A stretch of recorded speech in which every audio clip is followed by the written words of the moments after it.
I've always been a creative person ever since I can remember, and I love drawing, I love being creative, but I didn't know how to like unleash my creativity. I would say around 2007, I went to a Laker game with one of my clients and he said, I want to introduce you to somebody. And he introduced me to Jesse Buss, which is the youngest son of the late Dr. Jerry Buss, who owns the Lakers. And we started hanging out, we became good friends, and then lo and behold, 2 years later, the Lakers win that 2009 championship, and he says to me, he says, Jason, you want to throw your hat in the race and make this championship ring? I'm like, are you kidding me? The Lakers are NBA champions once again. I kind of was able to live out my childhood dream of being an NBA player through jewelry.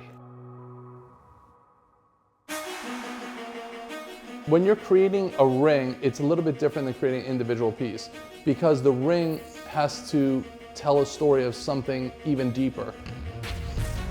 You're not only telling the story of that individual player, but you have to tell the story of the city, of the team, of the organization, and of the season. Players, they all hang out with each other. This is a small fraternity of people, so like they're gonna go, look at my ring, oh look at your ring, look at how small your ring is compared to mine. Like, it is a little bit of a pissing contest. So the last thing a team wants to do is do some subpar ring in comparison to rings of the past. When the Bucks won, I had to learn as much as I could about the city. I had to learn as much as I could about the team, understand their journey, understand and really capture the grit, the grind, and everything they had to go through to win the championship, and I had to bring that into the design of the ring. What are the important elements, the important stories to tell of the season, and how am I going to like incorporate that into this ring? You have 50 round diamonds going around the inner bezel over here to represent the 50 years since the last championship. Over here, obviously Bucks, the player's name, and then this architecture feature right here is actually the side of the stadium. And Fear the Deer, which is, you know, a saying of theirs. And then on the other side, we have Milwaukee, we have the individual series scores of each series in the playoffs, and obviously the year 2021 to mark the year one, and the final score of Game 6, Bucks versus Phoenix. Oftentimes we bring the players on to kind of give their 2 cents.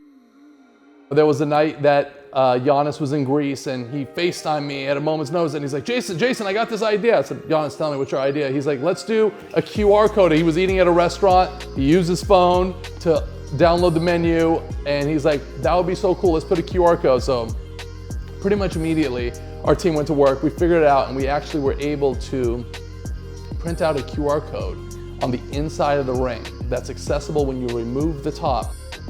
We developed a push button system. The top has a bail that slides up on the back and it can be worn as a pendant. And then in the center, you can see it, there's an actual QR code that your phone will scan. As small as it is, it still scans, which will show a video of all the events leading up to the championship. Well, you have to understand that this ring represents a moment in time. It represents a piece of sports history, and it's something that's very near and dear to the players. And so when they see this ring, it's like a trophy that reminds them of that. And like the greatest gift that I receive is when I see the players' faces when they open up that ring box.